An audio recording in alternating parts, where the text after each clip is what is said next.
Lehigh Valley, Pennsylvania. How you doing? Sharon Becks with Remax Real Estate coming at you from my Bethlehem office. Hope everybody is enjoying the brand new year. I know, however, there are about 686 families out there who are probably not enjoying the new year. Let me tell you, that's because those are the amounts of houses over the past 7 days that went on the expired listing for the greater Lehigh Valley area.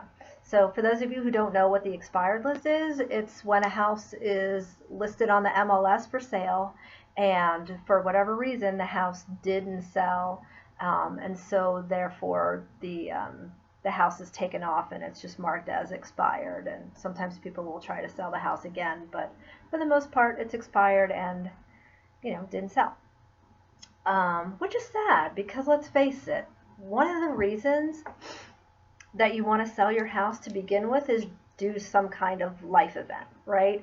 Maybe you are extending your family and you need a bigger place. Or maybe the kids are all moved out and you're downsizing and you're planning on taking a fabulous vacation and then getting a little condo, which, by the way, sounds amazing. So kudos to you if that's what the plan was. Seriously. But there's any number of reasons why someone is going to sell their house, and there's no wrong reason. They're all great reasons. They're all very personal reasons. That's why I think it sucks that 686 families didn't get to do what they wanted to do or what they had to do, because the house didn't sell. So what I'm going to do here today is just give you guys a few tips for those of you who still want to sell your house. Just want to give you a few tips to help you get your house sold. So without further ado, here we go. Number one, and some people are going to take this with a grain of salt, but number one, do not wait for the spring market. Right now it's January 2nd.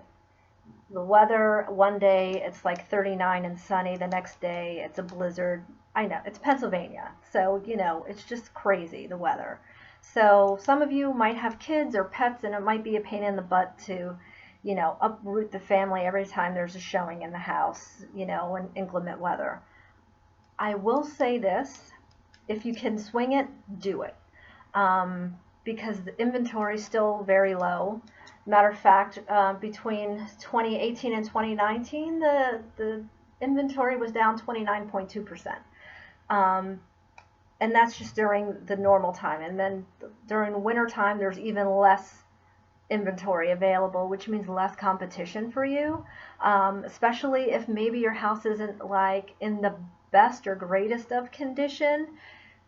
Or even if it is in the great condition, that's even better for you because it'll sell that much faster, obviously. So definitely there's going to be a lot less competition out there, and buyers who are shopping during inclement weather this time of year, those are the serious shoppers. Those are people who have to move, who need to move, who want to move. And when you get an offer from them, normally it's a good one.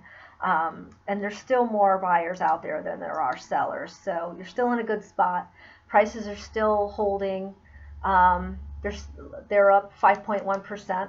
So I mean, God, go for it.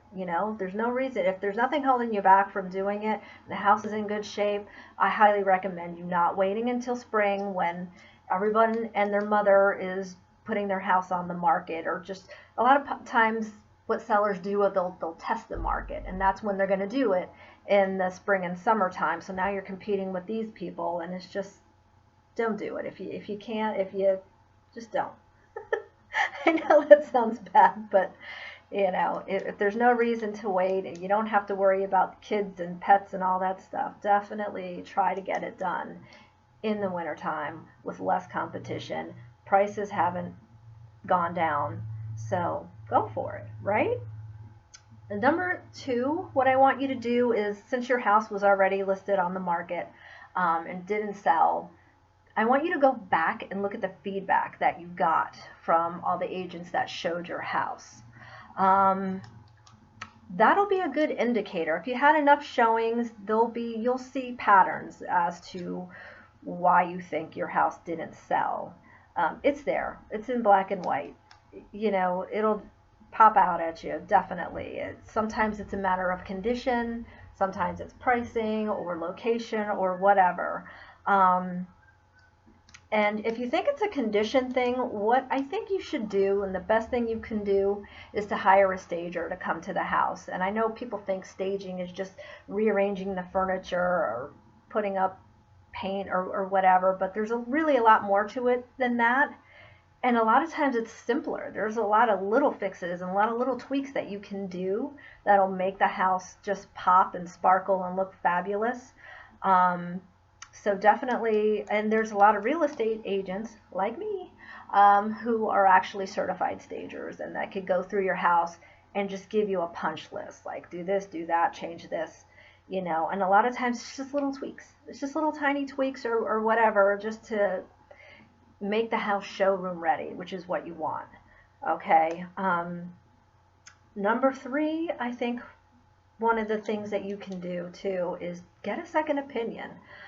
Even if you like your agent and you think you're going to hire the same agent again, doesn't hurt to get a second opinion. Find, you know, whether it's an agent that you know of or that a family member used or something like that, it's not going to hurt to get a second opinion from another agent, just to see what they do differently, what they would recommend. You don't have to go with them, and it's not going to cost you anything. So definitely, you know, knowledge is power. So try to get as much of that as possible. So those are some of the tips that you can use to get your house sold in 2020. Hopefully some of that was useful to you. If you have any questions or comments, definitely feel free to just leave a comment. Let me know what you thought about the video, if you thought it was helpful or not. I plan on doing more of these videos. So if there's anything that you want to know more about, leave a comment. Let me know. Thank you so much for watching. Thanks for coming by. Happy New Year.